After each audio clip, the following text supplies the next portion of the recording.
नमस्कार श्रोताओं, YouTube channel कवियों की बात पर आप सभी श्रोताओं का स्वागत है।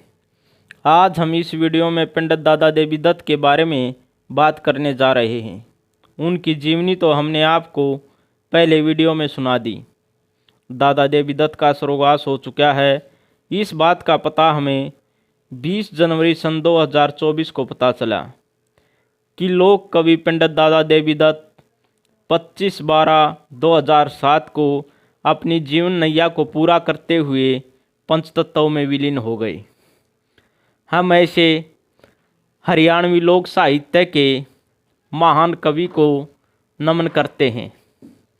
लोक कवि पंडित दादा देवी दत्त की ग्रंथावली के प्रकाशक डॉक्टर केशव राम शर्मा से हमारी बात हुई तो उन्होंने बताया कि पंडित दादा देवी दत्त का स्वर्गवास 25/12 सन 2007 को हो चुका है। ये हमारे लिए बड़ी ही दुख की बात हुई, लेकिन डॉक्टर केशव शर्मा का हम तहे दिल से शुक्रिया अदा करते हैं कि उन्होंने दादा देवी दत्त की ग्रंथावली का प्रकाशन किया।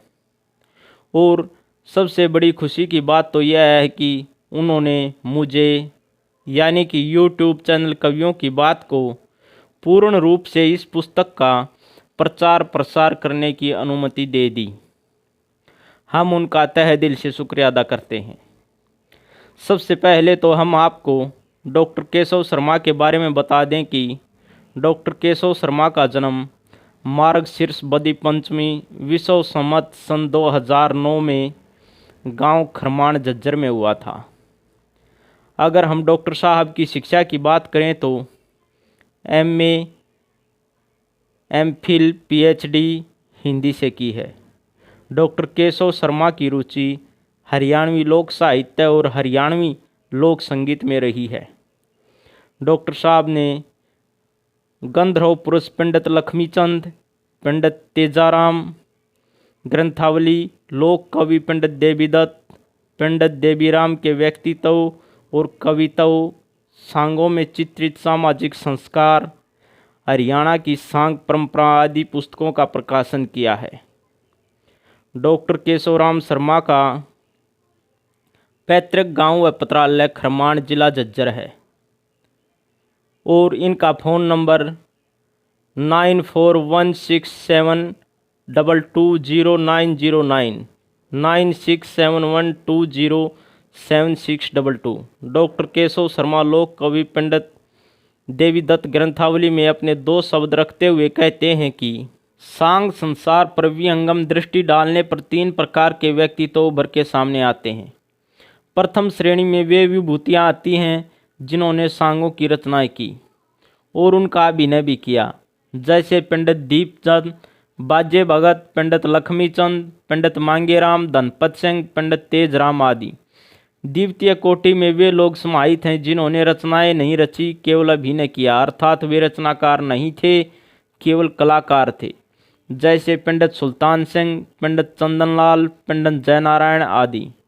वर्तमान युग के प्रसिद्ध सांगी पंडित तुलेराम भी इसी श्रेणी में आते हैं।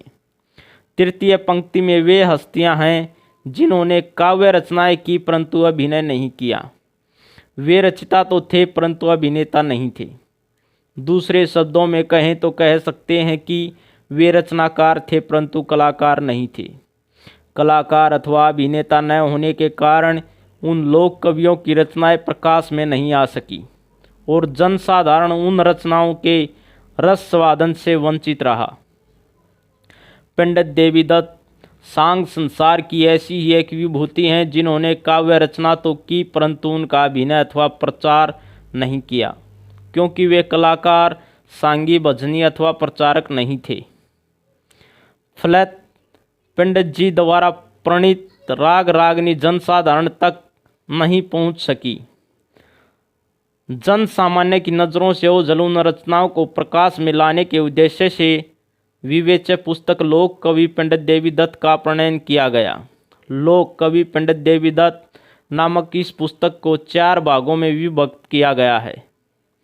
भाग 1 के प्रथम खंड में लोक कवि पंडित देवी दत्त का संक्षिप्त जीवन परिचय दिया गया है, जबकि इसी भाग के द्वितीय खंड में पंडित देवी दत्त विरचित काव्य की प्रमुख विशेषताओं का उल्लेख किया गया है।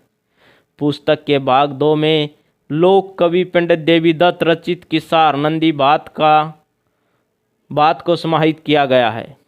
और भाग 3 में 12 किस्सों यानी कि कृष्ण जन्म, कृष्ण सुदामा, गोपीचंद, चाप सिंह, चीर पर्व, महाभारत, पिंगला भर्तरी, पूर्णमल, मीराबाई, राजा हरिश्चंद्र, रामायण, शाही लकड़हारा और शेठ ताराचंद की 20-22 रागनियां सम्मिलित की गई हैं, जिनका प्रणयन लोक कवि ने किया है। पुस्तक के भाग 4 में फुटकड़ रचनाएं, मुक्त काव्य शामिल किए गए हैं, जिनके माध्यम से लोक कवि ने नीति, भक्ति, वैराग्य आदि से संबंधित उपदेश दिए हैं। पुस्तक के अंत में परिशिष्ट शीर्षक में कुछ कठिन हरियाणवी शब्दों के अर्थ स्पष्ट किए हैं, ताकि नागर अध्येता को पुस्तक पढ़ने में किसी प्रकार की असुविधा न हो।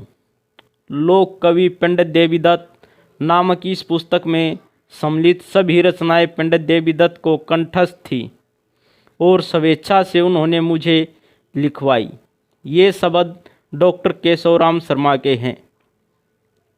इस पुनीत कार्य के लिए मैं पंडित जी का हृदय से आभार प्रकट करता हूँ। परम आदरणीय डॉक्टर राम सजन पांडे जी, हिंदी विभाग में महर्षि दयानंद विश्वविद्यालय रोहतक के प्रति कृतज्ञता ज्ञापित करने के लिए मेरे पास शब्द नहीं है। मात्र इतना कह सकता हूँ कि उनकी कृपा दृष्टि से ही मैं साहित्य जगत में कदम रख सका हूँ। इनके अतिरिक्त पंडित पोपल दुल्हेड़ा, भाई महावीर शर्मा मात्यन, पंडित कृष्णदत्त शर्मा खरमाण, पंडित आज़ाद शास्त्री राजकीय उच्च क्षत्रिय माध्यमिक विश्वविद्यालय माजरी, भाई राजकुमार मात्यन, भाई रणबीर सिंह राठी खरहर, भाई संपूर्ण सिंह उद्घोषक आकाशवाणी रोहतक, भाई विष्णुदत्त शर्मा शोध छात्र संस्कृत विभाग में महर्षि दयानंद विश्वविद्यालय रोहतक का भी मैं आभार प्रकट करता हूँ, क्योंकि ये सदैव मेरे प्रेरणा स्रोत रहे हैं और शुभ चिंतक रहे हैं। मेरी पुत्री रेणु शर्मा और दामाद हरेंद्र कुमार शर्मा ने पुस्तक के कच्चे प्रारूप को सुपाठ्य बनाने में समय समय पर मेरा हाथ बंटवाया। इसके लिए मैं इन दोनों के मंगलमय भविष्य के लिए नित्य परम पिता परमात्मा से प्रार्थना करता हूँ। अंत में पुस्तक में आई किसी भी प्रकार की न्यूनता के लिए मैं सुधीजनों से क्षमा याचना करता हूँ। धन्यवाद। तो श्रोताओं, पंडित दादा देवीदत्त की पुस्तक में ग्रंथावली में ये 2 शब्द डॉक्टर केशवराम शर्मा द्वारा लिखे गए हैं, कहे गए हैं। तो आज हमने आपको यह पंडित दादा देवीदत्त के स्वर्गवास के बारे में बताया, वह जो इस पुस्तक के प्रकाश करता हैं उनके बारे में आपको बताया। तो आशा करते हैं आपको यह वीडियो पसंद आई होगी। पसंद आई हो तो भाई चैनल ने लाइक शेयर सब्सक्राइब जरूर करें, वह हरियाणवी संस्कृति को बढ़ावा दें और इस चैनल को आगे बढ़ाएं। सभी श्रोताओं का चैनल से जुड़ने के लिए बड़ा बड़ा धन्यवाद। राम राम श्रोताओं।